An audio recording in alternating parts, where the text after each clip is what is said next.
देखो, दो चीजें हमेशा दिमाग में घूमती है। अगर हम लॉ के रिगार्डिंग बात करते हैं तो what do you mean by law and why you must be understand the law, कि लॉ आखिर है क्या और इसे क्यों समझना चाहिए, और इसकी जो ओरिजिन है, ओरिजिन कहाँ से हुआ है। सपोज कीजिए खाली स्पेस है, बहुत पुराने टाइम की अगर हम बात करते हैं, और उसमें एक नर्तकी है, अकेली है, आकर वो खाली अकेली डांस कर रही है। कुछ समय बाद एक नर्तकी और आती है, वो भी साथ में मिलकर के डांस शुरू कर देती है। अब जब दो लोग हो जाते हैं तो कॉन्फ्लिक्ट क्रिएट होते हैं। पहले का कहना यह है कि जिस स्पेस पर वो पहले से ही है उसका आधिपत्य है, दूसरे का कहना यह है क्योंकि वो भी वहां आ चुकी है उसका आधिपत्य है। कहीं ना कहीं उनके कॉन्फ्लिक्ट शुरू हो जाते हैं। अब उन कॉन्फ्लिक्ट को रिजॉल्व करने के लिए हमें लॉ की जरूरत पड़ती है। अब लॉ की अगर हम बात करते हैं तो आप इसको देखो, जाकर के देखिए जूरिस्प्रूडेंस में लॉ क्या है। Law is A command of sovereign which oblige to person or persons to course a conduct। Law विधि संप्रभु का ऐसा समादेश है जो व्यक्ति या व्यक्तियों को किसी कार्य विशेष को करने के लिए बाध्य करता है। अब अगर हम यहाँ देखते हैं लॉ क्या है, law means A set of rules which governs our behaviour, यानी कि उन नियमों का ऐसा गट्ठर है, ऐसा बंडल है जो हमारे बिहेवियर को गवर्न करता है and relating to a civilise society, so that no need of law in a uncivilise society. यानी कि अगर लॉ की अगर हम बात करते हैं, लॉ केवल कहाँ जरूरी है, सिविलाइज सोसाइटी के अंदर। सिविलाइज सोसाइटी के अंदर ही क्यों, क्योंकि उन्हें मालूम है उन कॉन्फ्लिक्ट्स को किस तरीके से रिजॉल्व करना है। वो कॉन्फ्लिक्ट रिजॉल्व होंगे तभी वो आराम से रह पाएंगे, इसलिए वहां लॉ की जरूरत है ही। अब क्वेश्चन ये उठता है कि आखिर हम लॉ पढ़ क्यों रहे हैं। अगर आपको और हम देखें, सपोज कीजिए आप और हम हमारी बात करें तो हम लॉ से कंसर्न है, कोई एलएलबी कर चुका है, कोई कर रहा है, कोई पढ़ा रहा है लॉ, उनका तो समझ में आता है कि उन्हें लॉ मालूम होना चाहिए। लेकिन अगर इन जनरल किसी व्यक्ति की भी हम बात करें, he must know the law. अब क्वेश्चन है कि ये तो कह दिया कि उसे लॉ की जानकारी होनी चाहिए, लेकिन भाई, तो आपने एक मैगजीन पढ़ा होगा, इग्नोरेंशिया च्यूरिस नॉन एक्सक्यूजिट, यानी कि ignorance of law is not excusable, यानी कि लॉ की जो इग्नोरेंस है वो एक्सक्यूजेबल नहीं है। अब अगर हम बात करते हैं कॉन्ट्रैक्ट की, जो कॉन्ट्रैक्ट एक्ट है आपका, कॉन्ट्रैक्ट क्या है, कॉन्ट्रैक्ट एक ऐसा लॉ है जिसके द्वारा दो पक्षकार के द्वारा आपसी जो संबंध, आपसी जो एग्रीमेंट है, आपसी तालमेल है, जो कुछ राइट एंड ऑब्लिगेशंस है बनाए गए हैं, उनको एनफोर्स कराया जाता है। उसके जो सामान्य नियम है वो आपके कॉन्ट्रैक्ट एक्ट में दिए हुए हैं, उन्हीं को आप यहाँ देखोगे। अब इनके सोर्स की अगर हम बात करते हैं, इंडिया के अंदर जो मर्केंटाइल लॉ के नाम से भी आप इसे जानती हो, जो कॉन्ट्रेक्चुअल ऑब्लिगेशन और कॉन्ट्रेक्चुअल रिलेशन को बारे में बताए गए हैं, या तो आपने टोटल लॉ कहाँ से उठाया, या तो इंग्लिश कॉमन लॉ से, इंग्लिश लॉ से, और इंडियन स्टेटस की आप बात करते हो। फिर यहाँ पे जब इंडिया की आप बात करते हो, जुडिशियल डिसीजन और कस्टमरी यूसेज, जो हमारी पहले से प्रथा है और यूसेज चले आ रही है, उसको भी आपने लॉ का पार्ट बनाया है, जुडिशियल डिसीजन भी है।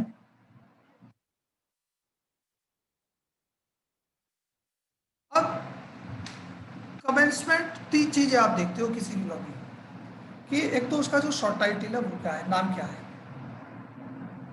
एक्सटेंट यानी कि कहाँ वो एप्लीकेबल होता है, और कमेंसमेंट कि किस दिन से वो प्रभावी होता है। शॉर्ट टाइटल आपका सीधा सा इंडियन कॉन्ट्रैक्ट एक्ट 1872 है, एक्ट नंबर 9 है। Act number 9 in the sense, यानी कि जो 1872 में जितने भी एक्ट बने थे उसमें 9वें नंबर का जो एक्ट है, 9 नंबर का act, that is called Indian contract act. पूरे इंडिया पर यह एप्लीकेबल होता है, और 1 सितंबर 1872 को संपूर्ण भारत पर ही प्रभावी हो गया था।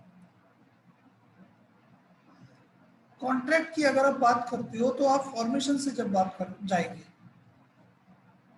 तो सबसे पहले हमें जो जरूरत होती है किसी भी कॉन्ट्रैक्ट को करने के लिए, भाई किसी भी काम के लिए एक शुरुआत होती है, और वो शुरुआत कहाँ से होती है, जहाँ से वो शुरुआत होती है that is the beginning.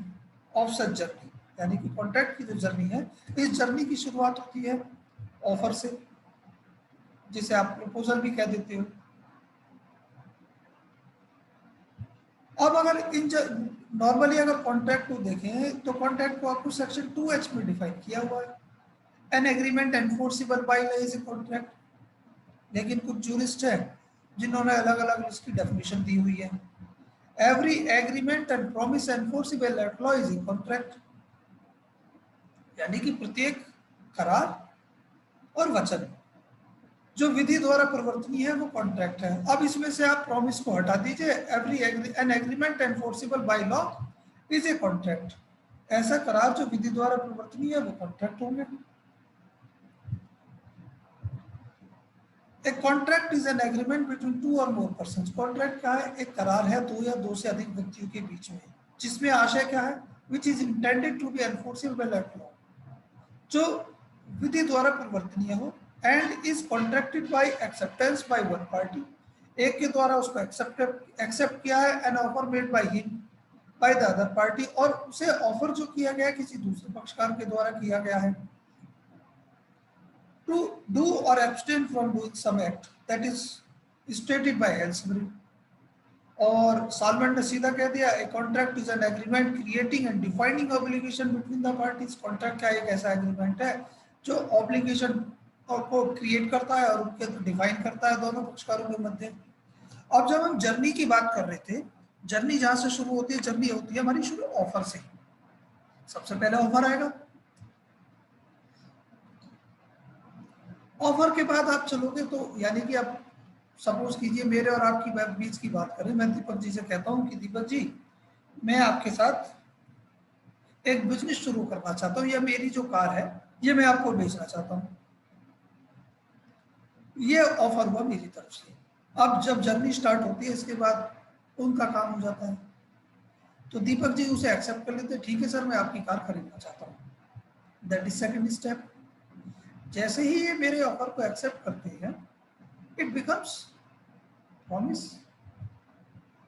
Offer को देख लेते हैं, ऑफर को आपका सेक्शन 2A में डिफाइन किया हुआ है। ऑफर की जब हम बात करेंगे तो ऑफर को क्लियर कट भैया सीधा सा, when one person signifies his willingness to another person, जहां एक व्यक्ति अपनी इच्छा किसी दूसरे व्यक्ति के समक्ष इस आशय के साथ प्रस्तुत करता है टू डू और abstain from doing some act, किसी काम को करने या करने ना करने के लिए, और आशा क्या है? With a view to obtaining the assent of that other, उसमें इस आशय के साथ कि सामने वाला उसमें अपनी सहमति देगा। The person is said to make a proposal when one person signifies to another, जहां मैंने अपनी जो इच्छा है दीपक जी के सामने व्यक्त की, सिग्निफाइज की कि मैं अपनी कार आपको बेचना चाहता हूँ। व्हेन वन पर्सन सिग्निफाइज, देखिए इसको जो डेफिनेशन पोर्शन है कम से कम ये आपको पूरा का पूरा एज इट इज याद होना चाहिए, तभी इसका आप लाभ उठा पाएंगे। When one person signifies to another, यानी कि मैंने अपनी इच्छा दीपक जी के सामने प्रकट की, हिज विलिंगनेस यानी कि जो मेरी विलिंगनेस है वो मैं इनके सामने प्रकट करता हूँ। टू डू और एब्सटेन फ्रॉम डूइंग एनीथिंग, किसी काम को करने या ना करने के लिए। देखो टू डू और एब्सटेन फ्रॉम डूइंग की, देखो मैंने पीछे भी आप लोगों को बताया है, there are two type of act, one is positive and another is negative. दो तरीके के एक्ट होंगे, एक होगा पॉजिटिव एक नेगेटिव होगा। पॉजिटिव एक्ट क्या है? जो यानी कि हो रहा है, किया जाना है, दिखता है, सीधा सीधा सा आपने चाय पी, आपने पानी पिया, उठा करके गिलास इधर से उधर रख दिया, दैट इज पॉजिटिव एक्ट। और another is abstain from doing anything, यानी कि लीगली अगर किसी काम को करने के लिए आप बाउंड हैं, जिसे आप ओमिशन भी कह देते हैं, लेकिन आप नहीं करते हैं, that is abstain from doing, किसी काम को करने से प्रविरत रहना, with a view to obtaining the assent of that other person, इस आशय के साथ कि सामने वाला उसमें अपनी सहमति देगा। आइदर टू सच एक्ट, किस चीज में देगा? या तो किसी काम को करने में, और एब्सटिनेंस या किसी काम को ना करने में। He is said to make a proposal, वहां वो क्या प्रपोजल करता हुआ कहा जाएगा, प्रस्तावना जो आपकी सेक्शन 2A में थी हुई है। अब इसी के बाद इस जर्नी को जब आप आगे बढ़ाओगे, दीपक जी ने उसको एक्सेप्ट कर लिया, एक्सेप्ट का सीधा सा the person to whom proposal is made signifies is assent there to set to accept the proposal. When proposal accepted becomes promise. यानी कि जब वह व्यक्ति, जैसे दीपक जी जिन्हें प्रपोजल किया गया है, when the person to whom proposal is made signifies his assent there to, Deepak ji ने उसमें अपनी जैसी सहमति देंगे, the proposal is set to be accepted, ये जो प्रस्ताव है ये क्या हो जाएगा, स्वीकृत हो जाएगा, एक्सेप्टेड प्रपोजल। यानी कि वर्ड अगर आप देखेंगे तो जैसे ही एक्सेप्ट हुआ तो ये प्रॉमिस बन गया। दोनों ही चीजें सेक्शन 2B में दी हुई है। Proposal when accepted becomes a promise. अब मान लीजिए क्वेश्चन रेज होता है what do you mean by proposal, oh sorry promise, तो क्या कहा जाएगा, an accepted proposal is promise. क्या कह सकते हैं proposal when accepted it becomes a promise. लेकिन अगर आपको टेक्निकली अगर पूछा जाए what do you mean by promise, तो सिंपल लैंग्वेज होगी an accepted proposal is a promise. जो प्रपोजल एक्सेप्ट हो चुका है वही प्रॉमिस है। In simple words when an offer is accepted it becomes promise. जैसे ही स्वीकृत होगा प्रॉमिस बन जाएगा। अब देखो इसमें दो पार्टी हो गई, एक हो गया एक व्यक्ति मैं हूं और एक दीपक जी है, एक जिसने प्रपोजल किया है और एक दूसरा व्यक्ति कौन है, जिसने प्रपोजल को एक्सेप्ट किया है। The person making the proposal is called promisor. जो व्यक्ति प्रपोजल कर रहा है वो क्या कहलाएगा, प्रोमिसर कहलाएगा। और जो व्यक्ति जिस व्यक्ति को प्रपोजल किया गया है, the person to whom proposal is made या the person accepting the proposal is called promisee. दो चीजें हैं। अब भैया आपका प्रॉमिस तो बन गया। प्रॉमिस के बाद आप इसे देखते हो, इसमें कुछ और मिलाएंगे आप।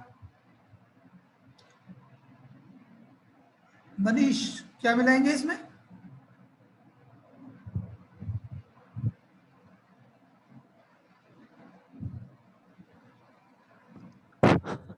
सर इसमें मिलेगा अगर कंसिडरेशन मिलेगा। कंसिडरेशन मिला तो भैया इसमें पैसे मिलाने पड़ेंगे जब भी तो कोई काम करोगे भैया। और कंसिडरेशन को सेक्शन 2D में डिफाइन किया हुआ, when at the desire of promisor, जहाँ एक व्यक्ति की इच्छा पर, प्रोमिसी और एनी अदर पर्सन किसी दूसरे व्यक्ति ने या उसके बिहाफ पर किसी अन्य व्यक्ति ने, हैज डन और एब्सटेन्ड फ्रॉम डूइंग, कोई काम किया है या नहीं किया है, सीधा सा डज और एब्सटेन्स फ्रॉम डूइंग समथिंग, कोई काम करता है या नहीं करता है। promises to do or abstain from doing something, कोई काम करेगा या नहीं करेगा। such act कौन सा वाला, जो done, has done, does और promises to do, और abstinence जिसको abstained, abstains और abstain, और promise is called consideration for the promise। अब इसकी डेफिनेशन की अगर आप बात करते हो तो भैया आप उसको तोड़ कर रखोगे। एक व्यक्ति की इच्छा पर किसी दूसरे व्यक्ति ने, किसी अन्य व्यक्ति ने कोई काम किया या नहीं किया, करता है या नहीं करता, करेगा या नहीं करेगा, ऐसा कोई भी कार्य या उस कार्य से प्रवृत्त रहना, और ये प्रॉमिस क्या है, वो प्रतिफल कहलाएगा उस प्रॉमिस के लिए। ठीक है, तो सीधा सीधा सही है कि price paid by the one party for the promise of the other, technical word meaning quid pro quo, that is something in return. यानी कि जो आप बदले में दे रहे हैं, जो बदले में दिया जाना है वही प्रतिफल है। भाई मेरे कहने से मैंने कहा दीपक जी मेरे लिए आप जो है एक कार लेकर आओ, दीपक जी मेरे लिए कार ले आए, ये क्या है, मेरी इच्छा पर दीपक जी मेरे लिए जो कार लेकर के आए हैं ये मेरे लिए प्रतिफल है। When at the desire of promisor, मेरी इच्छा पर दीपक जी ने एक कार लेकर के आए, या मैंने कहा कि मत लेकर के आओ, नहीं लेकर के आए, ये मेरे लिए प्रतिफल है। यही तो बात है, when at the desire of promisor the promisee और any other person has done और abstained from doing something or does or abstains from doing something or promises to or abstain from doing something such act, कोई काम किया यानी कि जो होता है, abstinence जो नहीं होता है, और promise is called a consideration for the promise। ये सारी चीजें क्या हैं, प्रतिफल कहलाएंगे। अब देखो यहीं से आपको देखना है कि भैया there are 3 type of consideration. एक होता है पास्ट कंसिडरेशन जो आपका ये दिया हुआ, सॉरी जो हैज डन और एब्सटेन फ्रॉम डूइंग की आप बात करते हो, एक होता है प्रेजेंट कंसिडरेशन और एक होता भैया फ्यूचर कंसिडरेशन। अगर आप इसको इंग्लिश लॉ के साथ कंपेयर करोगे तो देयर टू टाइप का होता है, past consideration, future present consideration, future consideration, कोई कंसिडरेशन नहीं होता। ठीक है मनीष, ये ऐसे ही है, कुछ अंतर है इसमें? वो सर इंग्लिश लॉ में पास्ट कंसिडरेशन नहीं होता। हाँ, इंग्लिश लॉ की अगर आप बात करोगे तो वहां पर पास्ट कंसिडरेशन कोई कंसिडरेशन नहीं है, लेकिन तो इसका मतलब क्या है, प्रेजेंट कंसिडरेशन और फ्यूचर कंसिडरेशन। और इंडियन लॉ की अगर आप बात करोगे there are three type of consideration, one is past, present and future. Has done और एब्सटेन्ड फ्रॉम डूइंग, कोई काम किया या नहीं किया, भूतकाल की बात है, पास्ट कंसिडरेशन हो गया। डज और एब्सटेन्स फ्रॉम डूइंग, करता है या नहीं करता है, वर्तमान की बात है। प्रॉमिसेस टू डू और एब्सटेन फ्रॉम डूइंग समथिंग, करेगा या नहीं करेगा, भविष्य की बात है। तो ये क्या तीनों क्या प्रतिफल होंगे इसी तरीके से।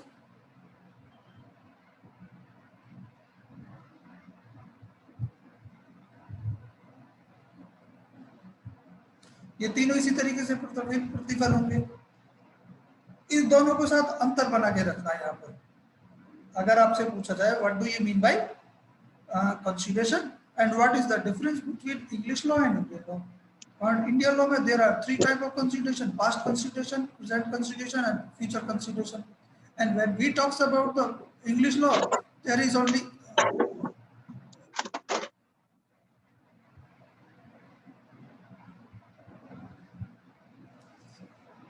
when we talks about the English law, there is only present consideration or future consideration, executed और executory। executed को यहाँ लेकर आओगे आप इसको सीधे सीधे से past में, ओ सॉरी present में, और executory which is to be executed। अब कंसिडरेशन को जैसे आपने प्रॉमिस के अंदर कंसिडरेशन मिलाया, प्रॉमिस हुआ था आपके बीच, when accept proposal accepted it becomes promise. जैसे प्रपोजल एक्सेप्ट हुआ ये क्या होता है, प्रॉमिस बन जाएगा। प्रॉमिस के अंदर आपने कंसिडरेशन मिलाया, कंसिडरेशन को जैसे ही आपने प्रॉमिस के अंदर मिलाया, एवरी प्रॉमिस और set of promise forming the part of consideration for each other reason. Agreement प्रत्येक वचन और वचनों का जो समूह है जो एक दूसरे के लिए प्रतिफल की व्यवस्था करते हैं, that is called agreement. Section 2E में देखो आपकी जो इस इंटरप्रिटेशन क्लॉज है कॉन्ट्रैक्ट एक्ट में, वो सीधा सीधा चल रहा है जैसे जैसे आपकी जर्नी चलेगी। जर्नी चली आपकी ऑफर से, ऑफर आया, ऑफर के बाद एक्सेप्टेंस हुआ, जैसे ही वो ऑफर एक्सेप्ट हुआ वो क्या प्रॉमिस बन गया। प्रॉमिस के बाद बता दिया गया प्रॉमिस और प्रॉमिसी होते कौन है, उसमें फिर प्रतिफल मिला दिया गया। जैसे ही उसमें प्रतिफल आपने मिलाया वो एग्रीमेंट बन जाता है, करार बन जाएगा। अब करार को कह दिया प्रत्येक वचन और वचनों का समूह, एवरी प्रॉमिस और set of promises forming the consideration for each other, वो क्या एक दूसरे के लिए प्रतिफल की व्यवस्था करते हैं, क्या कहलाएगा, इज एन एग्रीमेंट। और इसको क्या कहते हैं, consideration plus promise is equal to agreement. जो कंसिडरेशन है प्रॉमिस के साथ अगर मिल जाए वो एग्रीमेंट कहलाएगा। अब इसके बाद और आगे अगर आप चलोगे, जैसे ही इस एग्रीमेंट को विधि द्वारा परिवर्तनीय करा जाएगा ये कॉन्ट्रैक्ट बनेगा अभी। अब इसी के साथ ये देख लीजिए कि रेसिप्रोकल प्रोमिसेस, प्रोमिसेस विच, अब देखो यहाँ ये देखने वाली आपके लिए चीज है कि आप देख रहे हैं पीछे सेक्शन 2E में एग्रीमेंट, और यहां देख रहे हैं रेसिप्रोकल प्रोमिस। दोनों में माइन्यूट डिफरेंस है, वो अंतर बना के चलना है। प्रोमिसेस यहां देख रहा है कि प्रत्येक वचन और वचनों का समूह, विच फॉर्म द कंसिडरेशन, जो क्या है कंसिडरेशन फॉर्म करते हैं, और part of consideration for each other, या प्रतिफल का जो पार्ट है उसको फॉर्म करते हैं, वो कहलाते हैं रेसिप्रोकल प्रॉमिस। यहां ये कह रहे हैं कि promise and every set of promise forming के पार्ट, फॉर्मिंग द कंसिडरेशन, जो कंसिडरेशन को फॉर्म करते हैं वो वचन कहलाएंगे। यहाँ जो देख रहे हैं व्यतिकारी वचन, पीछे हमने देख रहे थे कि प्रॉमिस क्या है उसको, और यहाँ देख रहे हैं व्यतिकारी वचन। व्यतिकारी वचन यानी कि जो रेसिप्रोकल प्रॉमिसेस है, रेसिप्रोकल प्रॉमिसेस की हम बात करते हैं सीधे सीधे से। देखो जो कॉन्ट्रैक्ट है वो हमेशा क्या है, बायलैटरल होगा। क्यों दीपक जी? जी सर। बायलैटरल होगा, यूनिलैटरल होगा? सर प्रॉमिस तो बायलैटरल होगा, क्योंकि तभी तो दोनों तरफ से मिलकर ही तो एग्रीमेंट क्रिएट हो पाएगा सर। हाँ, अब दूसरा ये है, जब हम रेसिप्रोकल प्रॉमिस की हम बात करते हैं तो वहां दोनों के लिए कंसिडरेशन की भी बात करते हैं। कंसिडरेशन हर किसी एक के लिए नहीं होगा। भाई सीधी सी बात है, भाई कंसिडर जब आप बात करते हो, दो चीजें आप देखते हैं, right and duty. Right and duty को आप इस तरीके से देखिए, सपोज मैंने कहा कि मनकी भैया दीपक जी मैं आपको अपनी कार 50,000 रुपए में बेचना चाहता हूँ, क्या आप लेंगे? प्रपोजल है। आपने कह दिया ठीक है सर मैं आपकी कार 50,000 रुपए में लेता हूँ। मैंने अपनी कार आपको दी, आपने मुझे 50,000 रुपए दिए। अब यहाँ पे रेसिप्रोकली जो ना दो चीजें आती है, right and duty. Reciprocally in the sense कि जब मैं 50,000 रुपए में आपको कार दे रहा हूं तो मेरी तो ड्यूटी है कि मैं आपको 50,000 रुपए दूं, और राइट मेरा ये है कि मैं आपसे वो कार ले लूं। इसी के रेसिप्रोकल यानी कि आप पलट में आप देखते हैं, आपकी ड्यूटी है कि आप मुझे कार दे दें और आपका राइट है कि आप मुझसे 50,000 रुपए क्लेम कर लें। तो रेसिप्रोकली आप देखते हैं कि भाई दोनों के लिए कहीं ना कहीं कंसिडरेशन, मेरे लिए कंसिडरेशन क्या है वो 50,000 रुपए है, आपके लिए कंसिडरेशन क्या है वो कार है। मेरी ड्यूटी क्या है, मैं आपको वो कार दे दूं, आपकी ड्यूटी है कि आप मुझे 50,000 रुपये दे दें। रेसिप्रोकली अगर कंसिडरेशन की आप बात करते हो, मेरे लिए कार 50,000 रुपये होते हैं और आपके लिए वो कार होती है। तो रेसिप्रोकल से मतलब सीधा सा ये है कि व्यतिकारी वचन, जो ऐसे वचन जो दोनों ही पक्षकारों के लिए या तो प्रतिफल या कोई पूरा प्रतिफल या कोई प्रतिफल का जो हिस्सा है उसके फॉर्म करते हैं, उसकी बात करते हैं, they are called reciprocal promises. भैया यहाँ किसी को दिक्कत हो तो पूछ लो, मैं आगे से बढ़ जाता हूँ। सर इन शॉर्ट अगर हम बात करें तो रेसिप्रोकल प्रॉमिस का मतलब प्रॉमिस के बदले में किया गया प्रॉमिस हो गया ना। रेसिप्रोकल प्रॉमिस से मतलब ये है, प्रॉमिस के बदले में प्रॉमिस नहीं होता है। प्रॉमिस क्या है? कुछ भी काम करने का वादा किया हुआ है हमने। हाँ, तो प्रॉमिस क्या है? कुछ भी काम करने का वादा किया है, ठीक है भाई मैं आपको कार दूंगा, आप 50,000 रुपए देंगे। मेरा प्रॉमिस क्या है कि मैं कार दूंगा, आपका प्रॉमिस ये है कि आप जो मुझे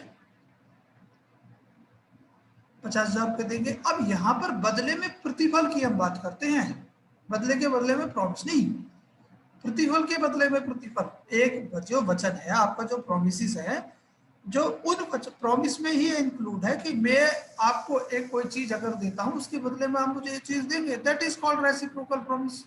ओके। यानी कि यहाँ पर बदले के बदले में प्रॉमिस नहीं आया है, बदले के बदले में प्रतिफल आया है, प्रतिफल के बदले में प्रतिफल। ओके। और सर जो नॉन रेसिप्रोकल होगा सर उसमें सर उसका एक एग्जांपल दीजिएगा थोड़ा जरा। नॉन रेसिप्रोकल कुछ नहीं हो रहा भैया यहाँ पे, हम केवल क्योंकि मेनली जो आप देखते हैं भाई, पहले आपने समझा कि what do you mean bye offer, offer होता क्या है। असल में देखो जो लॉ बनाने वाला था वो बहुत समझदार था, उसने एक साथ अगर कोई चीज समझा देता तो हो सकता है दिक्कत हो जाती, उसने एक एक करके चीजें समझाई थी। उसने पहले ऑफर को बताया जब जर्नी जहां से शुरू होती है, प्रपोजल बता दिया, when one person signifies his willingness to do और abstain from doing something to another person with a view to obtaining the assent of that other, such act or abstinence with to such act or abstinence is called proposal।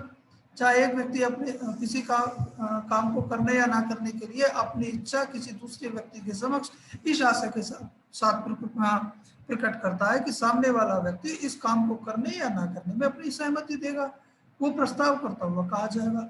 जहां से शुरुआत होती है journey की, उसके बाद दूसरे वाले व्यक्ति पे भी आपने जैसी गेंद अपनी तरफ से फेंकोगे, अब दूसरे वाले व्यक्ति का या तो उसे लपकेगा, पकड़ेगा, पकड़ने के बाद अब उसकी ड्यूटी क्या है कि वापस उसी इच्छा के साथ, जिस इच्छा के साथ पहले वाले व्यक्ति ने दी थी उसको गेंद, दूसरा वाला व्यक्ति भी उसी इच्छा के साथ उसे दे, या तो उसे अपनी जेब में रख ले, इसका मतलब नहीं चाहता वो आगे रिलेशन बढ़ाना, या फेंक दे उसको। रिजेक्ट कर दे, भैया मैं तुम्हारे साथ कोई संबंध बढ़ानी नहीं है। अब उसने उसी इच्छा के साथ वापस फेंकी, अपनी अपनी कंसेंट वापस दी, जो सेक्शन 2B में दिया हुआ है। The person to who proposal is made, वह व्यक्ति जिसे प्रस्ताव किया गया है, signifies is assent there to, उस प्रपोजल में अपनी सहमति दे देता है। Said to accept the proposal, तो वहां वो क्या गया, प्रपोजल को स्वीकृत करता हुआ कहा जाएगा। और जर्नी को आगे बढ़ा दो, when proposal accepted becomes promise, जैसे ही प्रस्ताव स्वीकृत होगा क्या है, वचन बन जाएगा। क्लियर। अब जैसे ही वचन के साथ प्रतिफल मिलाया, एवरी प्रॉमिस और सेट ऑफ प्रॉमिसेस, प्रत्येक वचन और वचनों का समूह, forming the consideration for each other, प्रत्येक वचन और वचनों का समूह जो प्रतिफल की व्यवस्था कर देता है सभी के लिए कि वे उसी में इंक्लूड है। वे सब क्या है, एग्रीमेंट है सेक्शन 2E में। जी ठीक है। सर। अब इसको, अब वही हमने देखता है कि भाई इसमें रेसिप्रोकली क्या है। रेसिप्रोकल से मतलब क्या है कि मैं अगर आपको कुछ दे रहा हूं तो मुझे भी तो कुछ मिलना चाहिए, नहीं मिलना चाहिए। अब पता लगा मैंने आपको विश किया, पता लगा दीपक जी का दीपक जी का बर्थडे था, दीपक जी को मैंने एक अच्छी शुभकामनाएं दी, सेम डे मेरा भी था, तो उसी भाव के साथ दीपक जी भी रेसिप्रोकेटिवली लिख करके मुझे कह देते हैं सेम टू यू सर। रेसिप्रोकेटिवली यानी कि सर बदले में मेरी भी भावना इसी तरीके से आपके लिए है। अब यही आप उस चीज को ये लेके आओ, रेसिप्रोकल से मतलब है कि जो जैसे प्रतिफल मुझे मिल रहा है बदले में मैं भी आपको कुछ दे ही रहा हूँ, ऐसा तो है नहीं कि खाली आप मुझे देंगे, वही काम चल जाएगा। अच्छा देखो मेन चीज ये कि ये भी हो सकता है कि खाली एक के लिए वचन हो, दूसरे के लिए एक के लिए प्रतिफल हो रहा हो, दूसरे के लिए ना हो रहा हो। जैसा आप गिफ्ट में देखते हैं कि भैया नेचुरल लव एंड अफेक्शन में जो हर्षित सर है, हर्षित सर ने अपनी जो एक 50,000 रुपए की जो एफडी है बैंक में, वो इन्होंने मेरे को दे दी कि भैया मेरे साथी हैं, मेरे मित्र हैं, मेरे सर हैं, कि भैया इनसे मैं बहुत ज्यादा प्रभावित हूँ, बहुत ज्यादा मैं इनसे प्राकृतिक स्नेह रखता हूँ, ये इन्होंने मेरे नाम कर दिए, दैट इज कॉल्ड गिफ्ट। अब रेसिप्रोकली अगर मैं देता हूं तो मैं उसी सद्भाव के साथ उन्हें चुपचाप ले भी लेता हूं, ये रेसिप्रोकल कंसीडरेशन होता है इनके लिए मेरी तरफ से। अगर ये तो अपनी भाव अपनी तरफ से दे रहे हैं और मैं उसे एक्सेप्ट ना करूं तो दैट इज रिजेक्शन। जब आप गिफ्ट को पढ़ेंगे तो गिफ्ट में डोनर और डोनी की हम वहां बात करेंगे तो वहां देखेंगे गिफ्ट क्या है, वॉलेंटरली ट्रांसफर है किसी मूवेबल या इमूवेबल की ऑनरशिप का बिना प्रतिफल। और उसमें ये जरूरी है कि डोनी के द्वारा जिस व्यक्ति को यानी कि गिफ्ट किया जा रहा है उसे एक्सेप्ट कर दिया जाए, तभी वो गिफ्ट का ट्रांजैक्शन पूरा होता है। तो अब इसी तरीके से भैया आप यहाँ देखोगे जो रेसिप्रोकल प्रॉमिस है एक दूसरे के लिए कुछ ना कुछ प्रतिफल रखते हैं, कहीं ना कहीं एक दूसरे के लिए कोई ना कोई कंसिडरेशन है।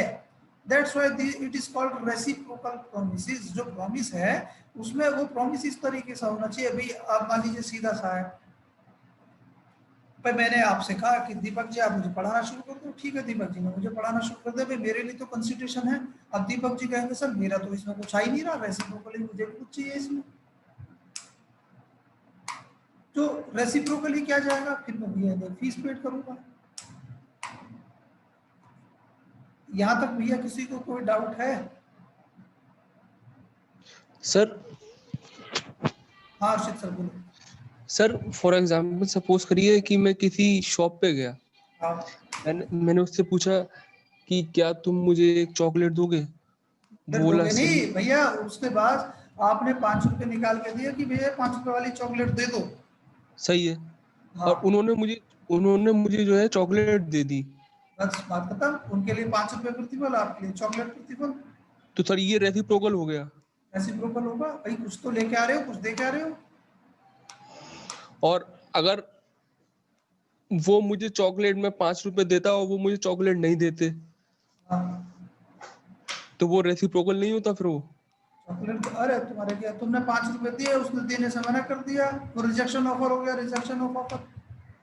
तो कहने का मेरा मतलब ये है कि हर कॉन्ट्रैक्ट में रेसिप्रोकल प्रॉमिस भी होगा। रेसिप्रोकल प्रॉमिस नहीं है ये, रेसिप्रोकल से मतलब है कि जो बचा जो कंसीडरेशन है वो रेसिप्रोकल ही आ रहा है, that is why it is called reciprocal promise. जो तो एक सर दूसरे, हाँ इट इज द, ये हर कॉन्ट्रैक्ट में होता है सर ये ये ऐसा तो होगा रेसिप्रोकल। ही, सभी में होगा, क्योंकि फिर आप सेक्शन 2(5) में चले जाओगे। All agreements are void without consideration, कि भैया इन्होंने तो कुछ दिया ही नहीं है, बिना प्रतिफल के सभी करार 0 बटे लड्डू हैं। We can say that it is the essential ingredient of a contract, reciprocal promise. भाई आप बिना प्रतिफल के कोई काम करेंगे ही नहीं, बिना पैसे के, जब तक वो क्योंकि उन अपवादित परिस्थितियों में ना आ रहा हो जो सेक्शन 25 में दी हुई है, 25 में। जी जी जी, क्योंकि जो चीज अगर मैं आपको पैसे दे रहा हूँ तो आप उसकी तरफ से मुझे कुछ देखो और थिंग्स भी भाई देंगे, पैसे क्यों, हाँ पैसे क्यों दोगे आप मुझे? ताकि आप मुझे कुछ उसके रिटर्न में जो जिसके लिए पैसे दे रहा हूँ वो चीज मुझे दें आप। तो मुफ्त में तो नहीं दोगे ना। नहीं।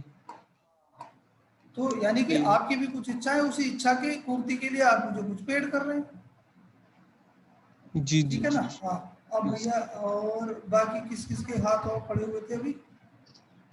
आबिदा। सर कहने का मतलब ये है कि जो कंसिडरेशन है, एक दूसरे के लिए जो कंसिडरेशन है, कंसिडरेशन देना ही रेसिप्रोकल प्रॉमिस है।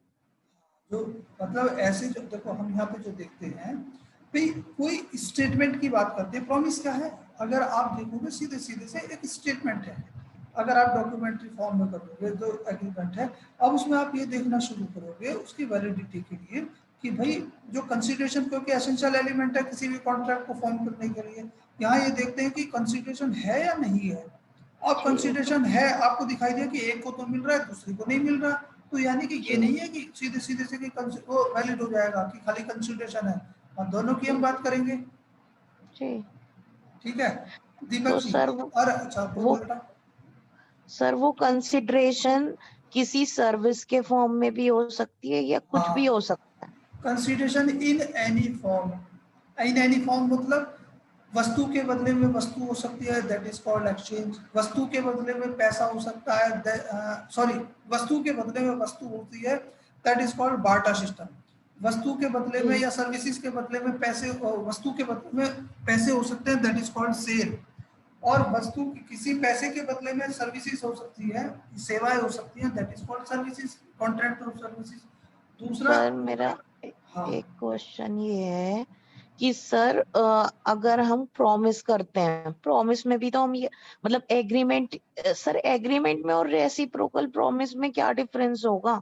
क्योंकि हम सर हम कंसिडरेशन दे एक दूसरे को देने का अगर प्रॉमिस करते हैं वो एग्रीमेंट हो गया।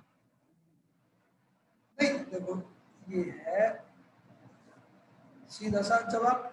मेन चीज है कि जब आपने बेटा जर्नी शुरू की तो जर्नी में आपने देखा ऑफर क्या है, एक्सेप्टेंस क्या है और प्रॉमिस क्या है। अब उस प्रॉमिस में जैसे ही कोई पैसे की हम बात करते हैं, प्रतिफल की बात करते हैं, तभी वो करार बनता है, एग्रीमेंट बनता है।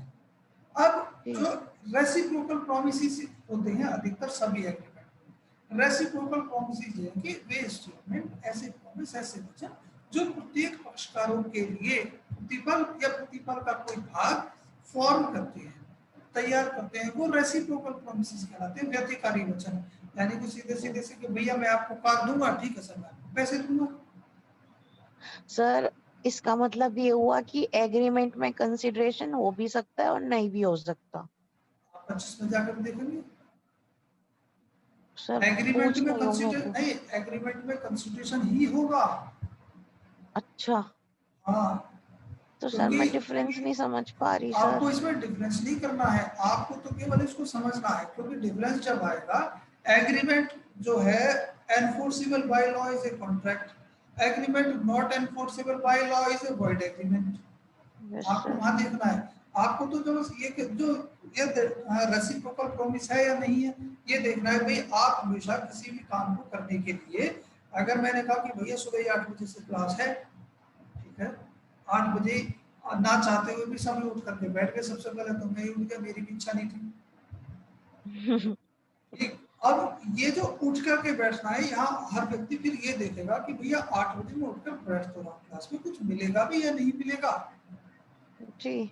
ठीक है। तो अब यहाँ पर जो ये चीज देखी जाती है, भाई बदले में हमें क्या मिल रहा है, अगर आप कोई काम करते हो तो बदले में आपको क्या मिलता है।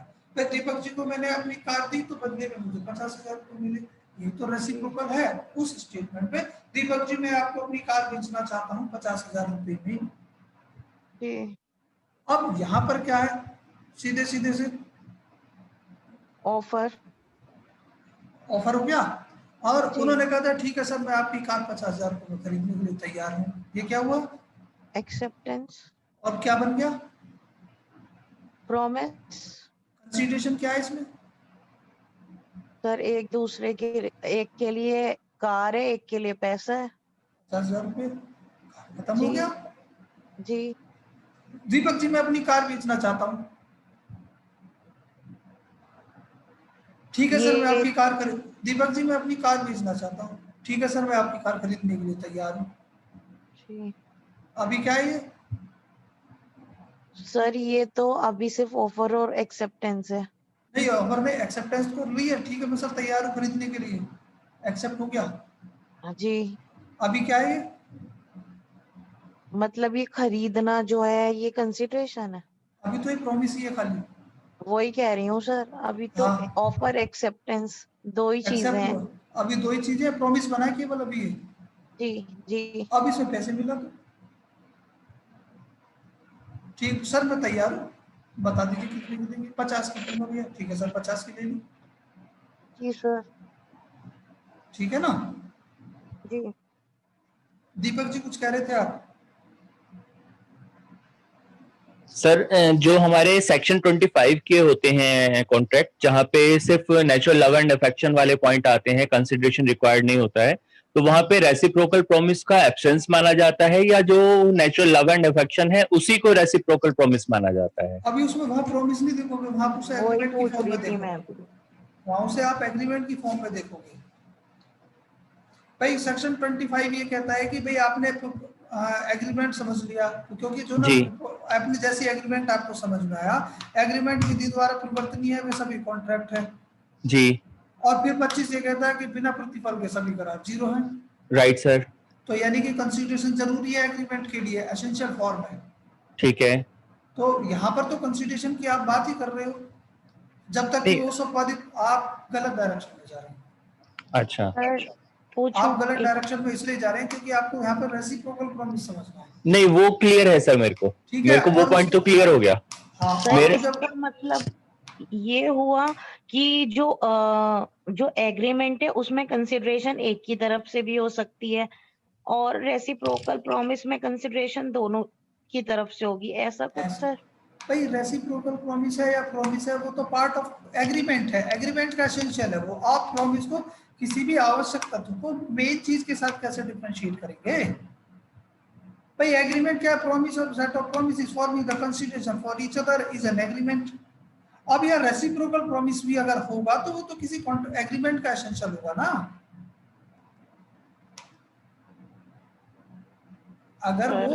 अगर वो रेसिप्रोकल प्रॉमिस की भी आप बात करोगे, रेसिप्रोकल प्रॉमिस जो वो ऐसे प्रॉमिस हैं जिनमें सीधे सीधे से प्रतिफल एक दूसरे के लिए समाहित है ऑलरेडी प्रपोजल में, एक्सेप्टेंस में, तो वो क्या है, वो अपने आप में एक एग्रीमेंट की फॉर्म करते हैं, एग्रीमेंट को फॉर्म करते हैं।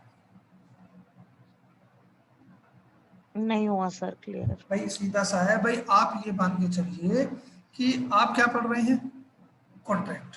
कॉन्ट्रैक्ट की आवश्यकता तो क्या है, 10 में दिए हुए हैं, ये मान के चलिए, ठीक है। ऑफर एक्सेप्टेंस ये मान के चलिए जी कि किसी भी कॉन्ट्रैक्ट के लिए जरूरी चीज है। जी। इसी तरीके से जब आप एग्रीमेंट की बात करते हैं तो एग्रीमेंट में प्रॉमिस और कंसीडरेशन के उसके आवश्यक तत्व हैं। जी। प्रॉमिस क्या है, एक स्टेटमेंट है, जी। उसके साथ आप कंसीडरेशन मिलाते हो तब वो वचन करार बनता है। Yes sir. अब आपका जो प्रॉमिस है, उस प्रॉमिस में आपके प्रोमिसेस वो इस तरीके के हैं जिसमें प्रतिफल एक दूसरे के लिए है, तो वो तो अपने आप में एक एग्रीमेंट है।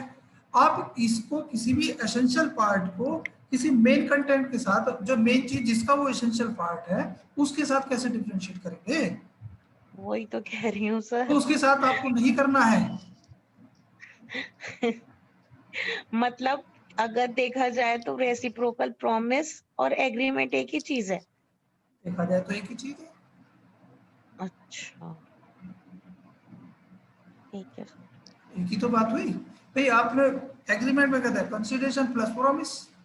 अब यहाँ पे जो रेसिप्रोकल प्रॉमिस है, मैंने कहा दीपक जी मैं 50,000 में कार बेचना चाहता हूँ, उन्होंने कहा सर मैं 50 में खरीदने के लिए तैयार हूँ, ये रेसिप्रोकल प्रॉमिस ही है और एग्रीमेंट भी है, सॉरी एग्रीमेंट भी है। मैं कार बेचना चाहता हूँ सर, मैं खरीदना चाहता हूँ, अभी तो प्रॉमिस ही है। तो सही अभी ना ये अलग अलग क्यों डिफाइन है बेकार में, कार जब में कंसिडरेशन देनी है तो। ये अलग अलग डिफाइन, ये बेटा ऐसा है, ये समझाने वाले फॉर्म में है कि उसमें खाली ऐसा मेन चीज ये है कि फिर स्थिति, फिर ये लड़ाई और झगड़ा इसलिए आता कि भैया एक के लिए तो प्रतिफल है, दूसरे के लिए क्या है, फिर इसका क्या क्या फिट होगा। खैर चलो इसमें आगे चले। अब जिस एग्रीमेंट की आपने बात की थी वो उसमें दो चीजें आप करते हैं, either it be enforceable by law और either not enforceable by law. An agreement not enforceable by law is void और an agreement enforceable by law is a contract। जैसी ये विधि द्वारा परिवर्तनीय होगा, ये क्या होगा, कॉन्ट्रैक्ट बन जाएगा। अब इसको आप यहाँ देख लीजिए, journey offer plus acceptance equal to promise plus consideration equal to agreement plus enforceability by law is a contract. जहां से आप शुरू करेंगे, जब सेक्शन 2A में कोई प्रस्ताव किया जाएगा और जैसे ही 2B में स्वीकृत होगा तो 2B में ही वो वचन बन जाएगा, और जैसे ही उस वचन के साथ आप प्रतिफल मिलाएंगे वो एक करार बन जाता है। जैसे ही वो करार विधि द्वारा प्रवर्तनीय होता है वो आपका सेक्शन 2H में कॉन्ट्रैक्ट बन जाता है। यहां तक किसी को कोई दिक्कत है भैया? मैं खाली अभी फॉर्मेशन बता रहा हूँ आपको, इंटरप्रिटेशन क्लॉज बता रहा हूँ। जैसे जैसे आगे बढ़ेंगे, क्योंकि आपका proposal, what do you mean by proposal, what are the essential of a valid proposal, what do you mean by acceptance, what are the essential of acceptance, what do you mean by consideration, kinds of consideration, essential of consideration, सारी चीजें हम देखेंगे। Contract, essential of contract. फिर चलिए, अब contract आपने देख लिया। कॉन्ट्रैक्ट भी अब दो तरीके को, आइदर इट बी वॉइडेबल और वॉइड। वॉइडेबल को आप देखोगे कॉन्ट्रैक्ट सीधा सीधा सा, an agreement is a voidable if it is enforceable by law at the option of one or both the parties thereto, that is the aggrieved party, and not at the enforceable by law at the option of other or others। यानी कि voidable contract के लिए an agreement which is enforceable by law at the option of one party, एक ऐसा करार जो केवल एक ही पक्षकार के प्रस्ताव पर, एक ही पक्षकार के द्वारा परिवर्तनीय हो, दूसरे के द्वारा ना हो, वो सब क्या कहलाएगा आपका वॉइडेबल कॉन्ट्रैक्ट। और वॉइडेबल कॉन्ट्रैक्ट को आप देखो, इसके एग्जांपल आपको देखने को मिलेंगे सेक्शन 15 से लेकर 15, 16, 17, 18, 15, 16, 17, 18, जहां डिफेक्टिव कंसेंट की आप बात करते हैं, when the consent is caused by coercion, undue influence, fraud, misrepresentation, fraud. अब देखो यानी कि कोरूजन को सेक्शन 15 में दिया हुआ है, when the consent is caused by threatening और threatening to commit any act which is forbidden by law. जहां स्वीकृति जो कंसेंट को इस या तो किसी ऐसे कार्य को करके या किसी ऐसे कार्य को करने की धमकी दे करके जिसको विधि द्वारा बाधित किया गया है, फॉरबिडन, जिसको आईपीसी मना करती है, इंडियन पेनल कोड, जो एक्ट नंबर 45 और इंडियन पेनल कोड 1860 का। तो ऐसा अब पता लगा दीपक जी ने मेरे कान पे बंदूक रखी और बंदूक रखने के बाद बोलते सर ये कार मेरे नाम कर दो, कर दी। अब क्या होता है, आप इसको लेकर के सीधा सीधा से जैसे हमने इनके नाम ये कार कर दी, कार करने के बाद ठीक है। अब यहाँ कंसेंट जो डिफेक्टिव कंसेंट है मेरे बिहाफ पर, ये जो कॉन्ट्रैक्ट है ये वॉइडेबल है। वॉइडेबल इसको आप कहाँ जाकर के देखोगे, सीधे सीधे से सेक्शन 31 स्पेसिफिक रिलीफ एक्ट में, जहाँ कोई भी ऐसा डॉक्यूमेंट है जिसको अगर जो वॉइडेबल है और उसको एज इट इज अगर छोड़ दिया गया तो जो प्लेंटिफ है, जो एग्रीड पार्टी है, उसको बहुत ज्यादा नुकसान को पहुंचाएगा। उस स्थिति में वो भैया उसको वॉइड डिक्लेयर कराने के लिए, एग्रीमेंट डॉक्यूमेंट को वॉइड डिक्लेयर कराने के लिए सूट फाइल कर सकता है। वहां जाकर के मैं क्या करूंगा, मैं इस एग्रीमेंट को वॉइड डिक्लेयर कराऊंगा कि दीपक जी ने जो मेरी से जो कंसेंट ली है वो कंसेंट बंदूक के नोक पर ली है, अतः ये कंसेंट डिफेक्टिव है, that's why the contract is liable to be get declared void. ये जो कॉन्ट्रैक्ट है वॉइड डिक्लेयर किए जाने योग्य है। तो अब यहाँ हम देख रहे थे N agreement which is enforceable at the option of one party, यानी कि ये केवल मेरे बिहाफ पर एनफोर्सेबल है अगर मैं चाहूं तो इसे वर्ड डिक्लेयर करा दूं और मैं चाहूं तो एज इट इज चलने दूं। ठीक है भैया, दीपक जी हैं, कान पे बंदूक रखी, ले गए। अगर मैं इसको एज इट इज छोड़ देता हूं तो मेरे ही बिहाफ पर ये केवल एनफोर्सेबल है। दीपक जी अगर इसे चाह कर भी इसको एनफोर्स नहीं करा सकते, केवल मेरे बिहाफ पर ही है। तो यही कह रहा, an agreement is a voidable contract which is enforceable at the option of one और मोर पार्टीज, जिसको हम एग्रीड पार्टी करते हैं, and not at the option of another party. किसी दूसरे पक्षकार के बिहाफ पर ये नहीं है। अब इसके एग्जाम्पल आपको 15, 16, 17, 18 आप देखने को मिलेंगे। सेक्शन 29 आप देखिएगा सेल ऑफ गुड्स एक्ट का, वहां भी आपको देखने को मिलेगा पार्टनरशिप सीधे से। अब आप देखते हो कि भैया वॉइड कॉन्ट्रैक्ट, एक होता वर्डेबल, एक होता, देखो यहाँ पर क्या है, if the agreement is enforceable by law is contract, if agreement not enforceable by law is void। यहां देख रहे हैं आप voidable contract, an agreement is a voidable contract, ऐसा करार जो किसी एक व्यक्ति के द्वारा परिवर्तनीय है, केवल एनफोर्सेबल है, किसी दूसरे के द्वारा नहीं। तो ये क्या वर्डेबल कॉन्ट्रैक्ट है। एग्रीमेंट जो केवल एक पक्षकार के द्वारा एनफोर्सेबल है, दूसरे पक्षकार के द्वारा एनफोर्सेबल नहीं है, वो वर्डेबल कॉन्ट्रैक्ट है आपका। अब आप मुझे देख लीजिए, an agreement which is ceased to be enforceable by law becomes void when it ceases to be enforceable। कोई भी ऐसा संविदा, यहाँ पर पीछे आपने देखा वर्डेबल कॉन्ट्रैक्ट, यहाँ आप देख रहे हैं void कॉन्ट्रैक्ट। void कॉन्ट्रैक्ट की जब आप बात करते हो, एक contract by its terms and condition which is in a position to be enforced or enforceable from the beginning when the contract has been made, but afterwards or subsequently due to some reasons it becomes not enforceable, either by death of party, either due to intervention of new laws or any other laws, either by destruction of subject matter। अब सीधा सा जब आप देखोगे कि भैया दीपक जी ने और मेरे बीच में एक एग्रीमेंट हुआ, एक कॉन्ट्रैक्ट हुआ कि मैं दीपक जी को कॉन्ट्रैक्ट पढ़ाऊंगा, ठीक है जी। दीपक जी ने जब ये बात कही, दोनों के बीच में एग्रीमेंट हो गया, साइन भी हो गया। दीपक जी ने कहा सर फीस भी आप ले लो, हमने फीस भी ले लिया, लेके खा गए आराम से। अब जैसे ही हमने फीस लेके खत्म करी, 3 दिन बाद नमस्ते कर गए, नमस्ते समझते हो, भगवान जी के पास पहुंच गए। अब क्या होगा, अब दीपक जी ढूंढेंगे हमें। तो यहाँ पे either bye death of party, यानी कि बिकम्स वॉइड, अभी एनफोर्सेबल है ही नहीं किसी भी स्थिति में, that's why it is called void contract. और इसके लिए सेक्शन 56 का पैरा 2 आप देखेंगे, वहां दिया हुआ फ्रस्ट्रेशन ऑफ कॉन्ट्रैक्ट,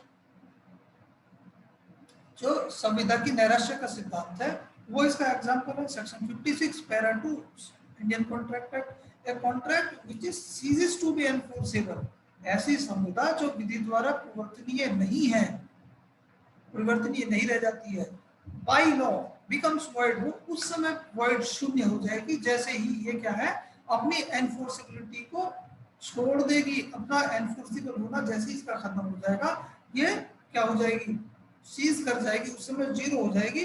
तो उस समय that contract is called void contract. भैया यहां तक किसी को कोई दिक्कत हो? सर ये जो वर्ड है इनफोर्सेबल, सर इसको एक बार एलेबोरेट कर दीजिए। कौन सा? which is ceases to be enforceable? नहीं सर, सिर्फ एनफोर्सेबल को। अच्छा, एनफोर्सेबल से मतलब यह है, देखो बेटा, अगर कोई भी चीज है, मान लीजिए मेरा और आपके बीच में कोई कॉन्ट्रैक्ट हुआ, कॉन्ट्रैक्ट होने के बाद अब ये यहाँ हम देखते हैं एनफोर्सेबिलिटी की, एग्रीमेंट हुआ, इसकी एनफोर्सेबिलिटी देखते हैं। तो एनफोर्सेबिलिटी से मतलब ये है कि क्या हमारा जो लॉ है, इंडियन लॉ है, इस लॉ के अकॉर्डिंग इसको हम एनफोर्स करा सकते हैं, परिवर्तन में ला सकते हैं, या इसको लॉ मना करता है। अगर मान लीजिए लॉ मना करता है कि अगेंस्ट पब्लिक पॉलिसी, जैसा आप सेक्शन 23 में जाकर के देखोगे, या लॉ पब्लिक पॉलिसी के विरुद्ध है, या इसको परमिट कर दिया गया तो जो लॉ के प्रोविजन उनको डिफीट करेगा, या किसी व्यक्ति को हम इसके द्वारा नुकसान पहुंचा रहे हैं, या फ्रॉड के द्वारा लिया गया है, तो जिनको लॉ मना करता है that is called forbidden by law. और जिनको लॉ कह देता है हाँ ये अपने आप है, इसके जो पॉइंट्स है, इसके जो कॉन्सेप्ट है वो लीगली वैलिड है, that's why it is enforceable by law. दो ही चीज है, either bye forbidden by law जिसको लॉ मना करता है, और एनफोर्सेबल बाय लॉ जिसको लॉ कहता है ठीक है भैया आप इस काम को करिए, हमारी तरफ से छूट है, स्वीकृति है। अब जैसे ही वो स्वीकृति जो एनफोर्सिबिलिटी है लॉ के द्वारा वो खत्म हो जाती है, वो कॉन्ट्रैक्ट वॉइड हो जाएगा। अब जैसे मान लीजिए due to destruction of subject matter और due to death of party, उस कॉन्ट्रैक्ट को आप एनफोर्स करा ही नहीं सकते। यस सर, ठीक है, एनफोर्सिबिलिटी क्लियर है? Yes sir. यहाँ तक किसी को कोई और डाउट? सर अगर वो एग्रीमेंट अगेंस्ट द लॉ होगा तब भी तो वॉइड ही होगा वो सर। वो तो ये कह रहे हैं वॉइड कह रहे हैं वो सेक्शन 23 यानी कि लॉ के अगर अगेंस्ट उसको है, अगर उसका object he against the law जाके है तो फिर वो वॉइड हो जाएगा सर। वो वॉइड होगा भी। तो पढ़ेंगे इसको हम आगे जाकर के, जब हम सेक्शन 10 देखेंगे वहां देखेंगे essential of a valid contract. और सर ये इसमें कह रहा है कि इसमें शुरू में जो एग्रीमेंट था वो सही था, बट बाद में जाके उसका सब्जेक्ट मैटर ही डिफेक्टेड हो गया तो फिर वो वॉइड हो गया। आप डिफेक्ट नहीं हुआ है, डिस्ट्रक्शन हो गया, खराब हो गया है, बिल्कुल हो चुका है। डिफेक्ट मतलब ये है कि फिर उसका भैया आप एक बात बताओ, सीधी सी बात है भैया कि आपकी जो ना शादी तय हो गई हर्षित जी, ठीक है, जो होनी भी है, आपके घर वाले इसके लिए पीछे भी लगे हुए हैं आपके। अब शादी तय हो जाती है, शादी तय होने के बाद जो मैरिज हॉल है उसको भी आपने बुक कर दिया गया। ये मान के चलिए कि अप्रैल 2021 में 15 अप्रैल 2021 को आपकी शादी के लिए आपने जो मैरिज हॉल बुक कर दिया, 14 तारीख को अर्थक्वेक आया, अब 15 को बताओ मैरिज हॉल कहाँ से लाओगे आप? है कहाँ से मिलेगा? नहीं मिलेगा ना। तो ये फिर कॉन्ट्रैक्ट जो ना एनफोर्सेबल होने की पोजीशन में नहीं रहता। That's why this contract is called void. मतलब संविदा की नैराश्यता के सिद्धांत जो due to frustration of subject matter या due to destruction of subject matter, जब आप जाकर के देखो सेक्शन 56 के पैरा 2 में, वहां संविदा की नैराश्यता का सिद्धांत यानी कि फ्रस्ट्रेशन ऑफ कॉन्ट्रैक्ट दिया हुआ है, वही वॉइड कॉन्ट्रैक्ट है। जी जी सर, क्योंकि स्टार्टिंग में तो सब सही था, पर बाद में जाके वो क्योंकि वो उसका सब्जेक्ट मैटर था वो उसमें कोई उस वजह से वो एग्जीक्यूटिव नहीं रहा, इस वजह से वो अनएनफोर्सेबल बाय लॉ हो गया। अब इसको देख लो, जरूरी अगर नहीं है बेटा, सर, मैं ये कह रही हूँ इनसे हर्षित से कि ये जरूरी नहीं है। हो सकता है कि बाद में लॉ ने उसको ना इनवैलिड डिक्लेयर कर दिया हो, गैर कानूनी इलीगल डिक्लेयर कर दिया हो, तो उनका कहने का तात्पर्य यही है कि कोई भी कारण हो सकता है जिस वजह से वो एनफोर्स ना कराया जा सकता हो बाद में। यही तो कह रहे हैं, एक contract by its terms and condition is in a position to be enforced when the contract has been made but subsequently और afterwards it becomes impossible to perform by its terms and condition, either by due to destruction of subject matter or either by intervention of new laws or either by death of parties etc. The contract is void. Clear है? अब अगर आप यहाँ देख लो भैया, contract को देखते हैं तो तीन तरीके से देखते हैं जब आप काइंड की बात करोगे, बाय इट्स वैलिडिटी और बाय इट्स फॉर्मेशन और बाय परफॉर्मेंस। अगर वैलिड के द्वारा देखो, बाय वैलिडिटी के द्वारा देखते हो कॉन्ट्रैक्ट पे, तो सीधा साधा वैलिड कॉन्ट्रैक्ट है, void contract, voidable contract, illegal, unenforceable. भाई जो अगर नाम से देखते हो, अगर जो अनएनफोर्सेबल कॉन्ट्रैक्ट है इसको आप वॉइड कॉन्ट्रैक्ट कैटेगरी में ले जाकर के रख सकते हो, क्योंकि आप इसे एनफोर्स ही नहीं करा सकते। तो यहाँ देखा हुआ आपने, कॉन्ट्रैक्ट अगर वर्ड है, contract which is not enforceable means it is void. जो कॉन्ट्रैक्ट प्रवर्तनीय नहीं है वो वॉइड है।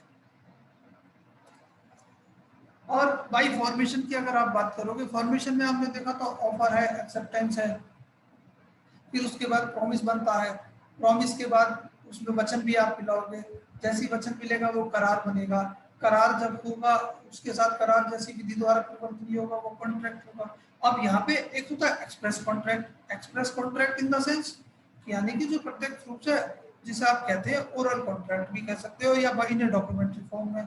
आप गए पेट्रोल पंप पे, गाड़ी ले जाकर खड़ी गई, सीधे सीधे से सामने वाला जो है उठा करके ले आया, क्या जो पाइप ले आया, आपने 100 का नोट दिया और दिया डाल दो सब, उन्होंने 100 रुपये का पेट्रोल डाल दिया, एक्सप्रेस हुआ।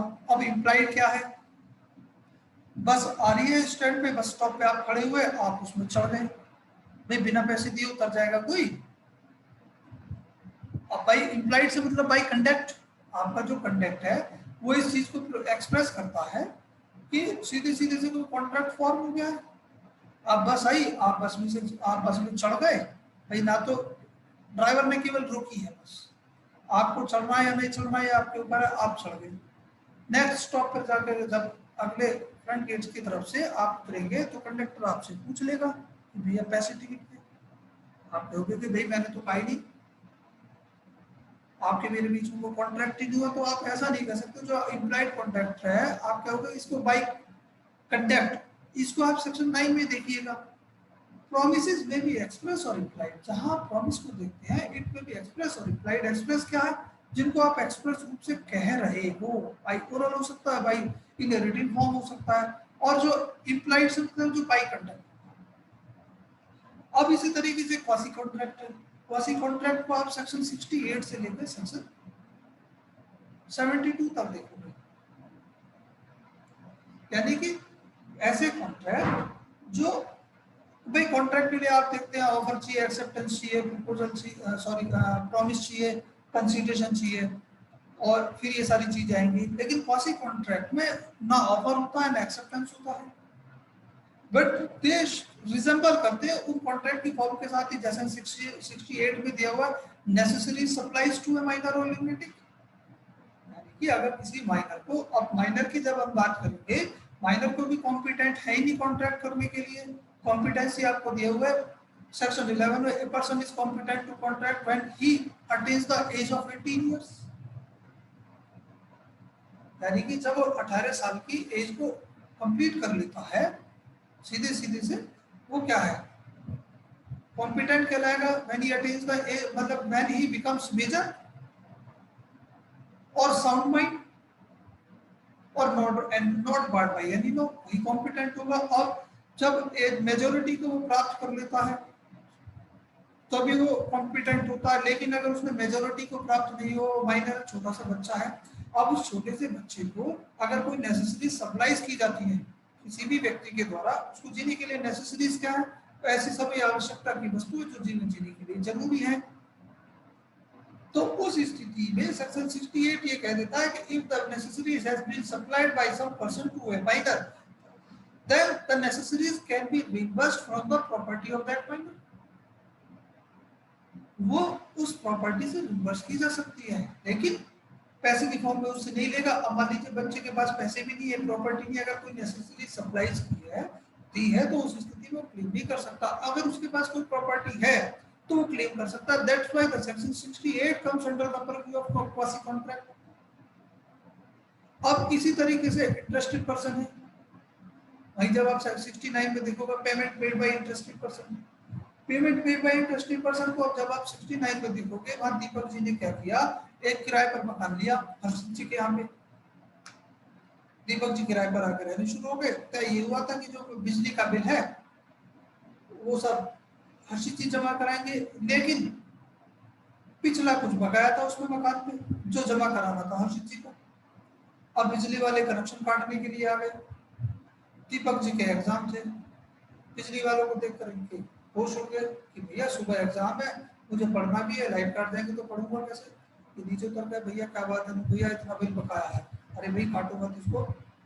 भैया काटेंगे कैसे, नहीं इसका बिल कौन देगा। उन्होंने कहा ठीक है बिल मैं दे देता हूँ, देखा जाएगा। अब यह इंटरेस्टेड पर्सन थे, इन्होंने वो बिल पे किया किसके ब्याह पर, हर्षित जी के ब्याह पर, चाहे हर्षित जी ने कहा है या नहीं कहा है, क्योंकि इस बिल को पे करने की लायबिलिटी उनकी थी। उस स्थिति में सेक्शन 69 ने प्रोवाइड कर दिया, प्रोविजन दे दिया कि वो इनसे क्लेम कर सकते हैं दीपक जी, बाकी आपका ये कॉन्ट्रैक्ट है। और फिर परफॉर्मेंस की बात करोगे, एग्जीक्यूटेड, एग्जीक्यूटेड और एग्जीक्यूटरी की जब आप बात करोगे, एग्जीक्यूटेड यानी कि इन प्रेजेंट जिसको एग्जीक्यूट किया, जो चल रहा है वर्तमान में। Executory which is to be executed जिसको आप फ्यूचर कॉन्ट्रैक्ट कहते हो। यूनिलैटरल जो एक ही पक्षकार के द्वारा होते हैं, जो इनली पॉसिबल है नहीं। यूनिलैटरल तो आप सीधे सीधे से क्या है, ट्रस्ट वगैरह के काम हो सकते हैं, ट्रस्ट हो सकता है या वन मैन कंपनी हो सकती है। बायलैटरल कॉन्ट्रैक्ट वो होगा जिसमें दो पक्षकार होंगे।